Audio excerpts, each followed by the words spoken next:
প্রিয় পঞ্চম শ্রেণীর শিক্ষার্থীরা, তোমাদের সেকেন্ড সামেটিভ ইভ্যালুয়েশনে অঙ্কের ওপর যে 30 নম্বরের 1 ঘন্টা 15 মিনিট সময়ব্যাপী যে পরীক্ষা হয়ে গেল, তার মডেল প্রশ্ন হিসাবে আমি বজবজ পিকে হাই স্কুলের প্রশ্নের উত্তর সহ আলোচনা করছি। তোমরা যারা পরীক্ষা দিয়েছো বা পরীক্ষা দিতে চাও তারা অঙ্কর প্রশ্নটা করো এবং উত্তরগুলো দেখে কত পেতে যাচ্ছ তোমরা দেখে নাও। তাহলে শুরু করা যাক।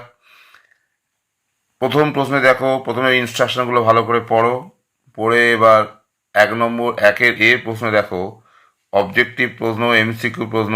3 নম্বর দিয়েছে 1x3। বিন্দু হলো, এখানে 4টে অপশান দিয়েছে, তোমরা লিখবে কোনো মাত্রা নেই। তারপরে কি বলেছে, একটি গোলকের শীর্ষবিন্দুর সংখ্যা কত? গোলকের কোনো শীর্ষবিন্দু নেই, তাহলে অপশান ডি হচ্ছে সঠিক উত্তর। একটি বর্গক্ষেত্রের ক্ষেত্রফল 36 বর্গমিটার হলে তার পরিসীমা কত হবে? না 24 মিটার হবে, কারণ বর্গক্ষেত্রে প্রত্যেক বাহু হবে 6, 4 ইন্টু একটি বাহু, তাহলে 24 মিটার। তাহলে আশা করি তোমরা 3 নম্বর পেয়ে গেলে। এবার আমি বিয়ের প্রশ্নে আসছি। বিয়ের প্রশ্নে দেখো কি বলেছে। বিয়ের প্রশ্নে বলেছে শূন্যস্থান পূরণ করো। দুটো প্রশ্ন দেয়া আছে। ত্রিভুজাকার পিরামিডের আর এক নাম হলো চতুস্থলক, তাহলে এখানে চতুস্থলক লিখবে। নেক্সট কি বলেছে, 7.004 দশমিক ভগ্নাংশটিকে মিশ্র ভগ্নাংশ রূপে লিখলে হবে, তাহলে হবে কত? 7×4=1000, মানে 7×1/250। এবার একটা সত্য অথবা মিথ্যা লেখো। 1 নম্বর দেওয়া আছে। আয়তাকার চিত্রের পরিসীমা, দেখো এটাকে সূত্রটাকে এইভাবে দিয়েছে, কিন্তু তোমরা জানো যে পরিসীমার ফর্মুলা হচ্ছে 2 ইন্টু দৈর্ঘ্য প্লাস প্রস্থ, তাহলে এটা নিশ্চয়ই ভুল আছে, অর্থাৎ এটা মিথ্যা। ওকে, এবার আমি আসছি ডি এর দাগের প্রশ্ন। দেখো নিচের প্রশ্নগুলির সমাধান করো। এখানেও অবজেক্টিভ ভিত্তিক প্রশ্ন। 3 নম্বর দিয়েছে 1x3।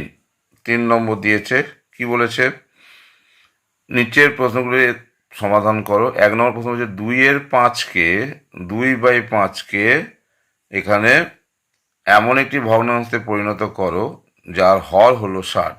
তাহলে এখানে হর 60 হতে গেলে তাকে 12 দিয়ে গুণ করতে হবে উপর নিচে, তাহলে 5×12=60, 12 দ্বিগুণে 24, তাহলে ভগ্নাংশ হয়ে যাবে 24/60। তাহলে আশা করি তোমরা অঙ্কগুলো প্রত্যেকেই করেছো বা পুরো নম্বর পাবে। পরের প্রশ্ন দেখো, একটি অর্ধগোলকের কয়টি তল আছে? দুটো তল, একটা হচ্ছে সমতল আর একটা হচ্ছে বক্রতল। নেক্সট কি বলেছে, না 178.603 সংখ্যাটিতে 6-এর স্থানীয় মান কত? তাহলে 6 দশাংশের ঘরে আছে, সুতরাং স্থানীয় মান হয়ে যাবে 0.6। এবার আমি আসছি 2-এর দাগের প্রশ্নে। দেখো বলেছে যে কোনো 6টি প্রশ্নের উত্তর দাও, সমাধান করো। 2 ইন্টু 6। প্রথমেই বলেছে চিত্রসহ সংজ্ঞা লেখো সমরেখ বিন্দু। তাহলে সমরেখ বিন্দু সংজ্ঞা কি যেটা বলা যেতে পারে, 3 বা ততোধিক বিন্দু একই সরলরেখার ওপর অবস্থান করলে তাদের সমরেখ বিন্দু বলে। আমি এখানে একটা ছবি এঁকে দেখিয়েছি, দেখো এ বি হচ্ছে একটা সরল রেখাংশ, তাহলে এই বিন্দুগুলো এই সরল রেখাংশের উপরে অবস্থিত। সুতরাং এই 4টে বিন্দু বা বি বা এ বিন্দু যাই বলো না কেন, সবই হচ্ছে একই সরলরেখা অবস্থিত এবং এ বি সরলরেখাংশের মধ্যেই অবস্থিত, তাহলে এরা সবাই হচ্ছে সমরেখ বিন্দু। ভুলু 500 টাকা নিয়ে বাজারে গিয়ে 70.50 টাকার মুদি দ্রব্য, 155.48 টাকার মাংস ও 200.75 টাকা সবজি কিনলেন। তার কাছে আর কত অবশিষ্ট থাকবে? তাহলে ভুলু মোট কত টাকার বাজার করেছে? দেখো এখানে 3টে যোগ করলে হচ্ছে 425.73। ভুলুর কাজ, ভুলু নিয়ে গিয়েছিল কত টাকা? 500 টাকা। তাহলে 500 থেকে মোট বাজার যে করেছে এত টাকা, সেটা যদি বাদ দিয়ে দিই তাহলে 73.27 টাকা তার কাছে অবশিষ্ট থাকবে।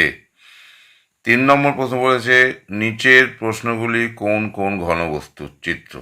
তাহলে এটা দেখেই বুঝতে পারছো ত্রিভুজ আকার প্রিজম, আর এটা হচ্ছে ফাঁপা চোঙ বা বেলন বলা যেতে পারে। নেক্সট 4 নম্বর প্রশ্ন দেখো, বিয়োগ করো। 10×5 থেকে 3 বিয়োগ করতে হবে। এখন 10×5 মানে 10 যোগ 5 -3।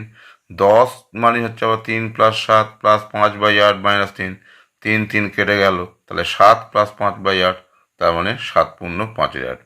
এইভাবে করলে কিন্তু তোমাদের ভুল হওয়ার সম্ভাবনা কম থাকবে। এবার 5-এর দাগের প্রশ্নটা দেখো কি বলেছেন। নিচের দশমিক ভগ্নাংশগুলিকে সমহর বিশিষ্ট করে বড় থেকে ছোট হিসাবে সাজাও। তাহলে এটাকে তোমরা যদি করো সমহর মানে ধর 7/1000, এটা মানে 908/1000, এটা হচ্ছে 0.07 মানে 7/100, 7/100 মানে 7/100 মানে 70/1000, আর 0.8 মানে হচ্ছে ওই একইভাবে 0.8কে তাহলে 8/10, তাহলে 100 গুণ করলে 800/1000। এইভাবে করলে তোমরাকে দেখবে যে এইভাবে বড় থেকে ছোট, অর্থাৎ এটা প্রথম বড়, তারপরে এটা হবে, তারপরে এটা হবে, তার সবচেয়ে ছোট হবে এটা। এটাই হচ্ছে বড় থেকে ছোট অর্ডারে সাজানো হলো। নেক্সট কি বলেছে না, স্কেল ও পেন্সিলের সাহায্যে 10.4 সেমি দৈর্ঘ্যের একটি সরলরেখাংশ অঙ্কন করে নাম করো। এটা তো সোজা অঙ্ক, এটা নিশ্চয়ই তোমরা পারবে, করেছো, এটা বলছি না। সরল করো, এটা খুব বুদ্ধির প্রশ্ন। বুদ্ধির প্রশ্ন মানে সরলের যে নিয়ম, অর্থাৎ বদমাস, এই নিয়মগুলো পর কাজগুলো কার কার জানতে হবে, এবং সেইভাবে তোমরা যদি করো, আমি স্টেপগুলো দেখে দিচ্ছি, এর অ্যান্সার আসবে 5। তাহলে আশা করি তোমরা ফলো করতে পারছো বা নিজেরাও এগুলো করেছো। এরপরে দেখো 8-এর প্রশ্নটা বলেছে, নিচের কোণগুলি কি ধরনের কোণ? তাহলে এটা হচ্ছে সূক্ষ্মকোণ, এটা হচ্ছে স্থূলকোণ, এটা হচ্ছে স্থূলকোণ, এটা হচ্ছে সূক্ষ্মকোণ। কেন? তার কারণ স্থূলকোণের সংজ্ঞা হচ্ছে যে সূক্ষ্মকোণের সঙ্গে যে কোণের মান 0 ডিগ্রি থেকে বড় কিন্তু 90 ডিগ্রি থেকে ছোট তাকে সূক্ষ্মকোণ বলে। যে কোণের মান 90 ডিগ্রি থেকে বড় কিন্তু 180 থেকে ছোট তাকে স্থূলকোণ বলে। সুতরাং এই নিয়ম অনুযায়ী তাহলে কে সূক্ষ্ম কে স্থূল আমি দেখিয়েছি, তোমরা দেখে নাও। এবার 3 নম্বর প্রশ্ন দেখো, যে কোনো 3টে প্রশ্নের উত্তর দিতে হবে 3 3 9। কি বলেছে? একটি আয়তক্ষেত্রের পরিসীমা 52 মিটার, সমান পরিসীমা বিশিষ্ট বর্গক্ষেত্রের ক্ষেত্রফল কত? তাহলে আয়তক্ষেত্রের পরিসীমা যদি 52 হয়, সমান পরিসীমা বিশিষ্ট বর্গক্ষেত্রের পরিসীমা নিশ্চয়ই 52 মিটার। এখন বর্গক্ষেত্রের পরিসীমা ফর্মুলা হচ্ছে 4 × একটি বাহু, তাহলে 4 × একটি বাহু মানে হচ্ছে 52, তাহলে একটি বাহু হয়ে যাচ্ছে 13 মিটার। ক্ষেত্রফল মানে বাহু স্কোয়ার মানে 13 স্কোয়ার, তাহলে 169 বর্গ মিটার। নেক্সট কি বলেছে?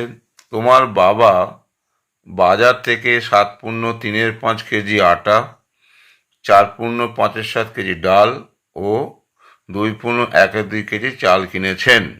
তিনি মোট কত কেজি জিনিস কিনেছেন? তাহলে এটা দেখো, আমি এখানে করে দেখিয়ে দিয়েছি। এই যে দেখতে পাচ্ছ, তোমরা এটা দেখতে পাচ্ছ কেন না, এটা মানে হচ্ছে 7.3 এটা মানে হচ্ছে 4.5, আর এইটা মানে হচ্ছে 2.12। তাহলে মিশ্র ভগ্নাংশ নিয়ে গেলাম, এই যোগ করে সরল করে দেখা গেল 14.57/70। আর বিকল্প হিসাবে তোমরা এভাবে করতে পারো, 7.3 মানে লিখতে পারো 7 + 3/5, 4.5 মানে এভাবে লিখতে পারো, আর 2.12 মানে 2 + 1/2। তাহলে পূর্ণ সংখ্যাগুলো আগে যোগ করে নাও 13, আর ভগ্নাংশগুলো যোগ করলে সর্বসাকুল্যে আসবে 1.57/70। এই হচ্ছে তার স্টেপগুলো। তাহলে এই দুটো যোগ করলে 13 1 হচ্ছে 14, তাহলে 14.57/100। সুতরাং যেটা তোমার সোজা মনে হবে তোমরা সেটাই করবে।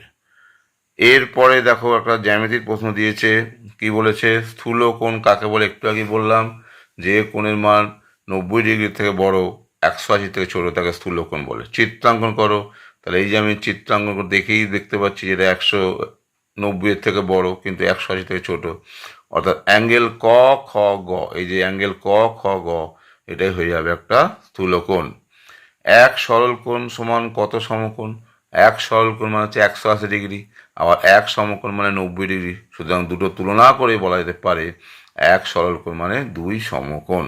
তাহলে আশা করি তোমরা 3 নম্বর পেয়ে যাচ্ছ। ফাইনালি এবার একটা পরিমিতি বিষয়ক অঙ্ক দিয়েছে। দেখো, একটি বর্গাকার বাগানের প্রতিটি ধারের দৈর্ঘ্য বলছে 21 মিটার। বাগানটির চারপাশে বেড়া দিতে হবে প্রতি মিটার বেড়া দেওয়ার খরচ এত টাকা, 110 টাকা হলে বাগানটি বেড়া দিতে মোট কত খরচ হবে? তাহলে একটি ধারে যদি 100 মিটার হয়, তাহলে বাগানটির পরিসীমা 4 ইন্টু একটি বাহু মানে 84 মিটার, আর 1 মিটারে খরচ 110 টাকা, তাহলে মোট 84 মিটারের খরচ হচ্ছে 84 ইন্টু 110 মানে 9240 টাকা। তাহলে আমি এই মডেল প্রশ্ন হিসাবে আমি এই প্রশ্নটা পিকে হাই স্কুলের প্রশ্নটা উত্তর সহ সবিস্তার আলোচনা করলাম, বুঝিয়ে দিলাম। আশা করি তোমরা পরীক্ষা দিয়েছো, বা যদি পরীক্ষা কেউ দিতে চাও তোমরা দিতে পারো, দিয়ে উত্তরের সঙ্গে মিলে নাও তোমরা কত পেতে যাচ্ছ। আশা করি একটা সম্যক ধারণা পেলে। তোমাদের সকলের পরীক্ষা ভালো হবে, ভালো হয়েছে এই আশা নিয়ে আমি আজকের ভিডিও শেষ করছি।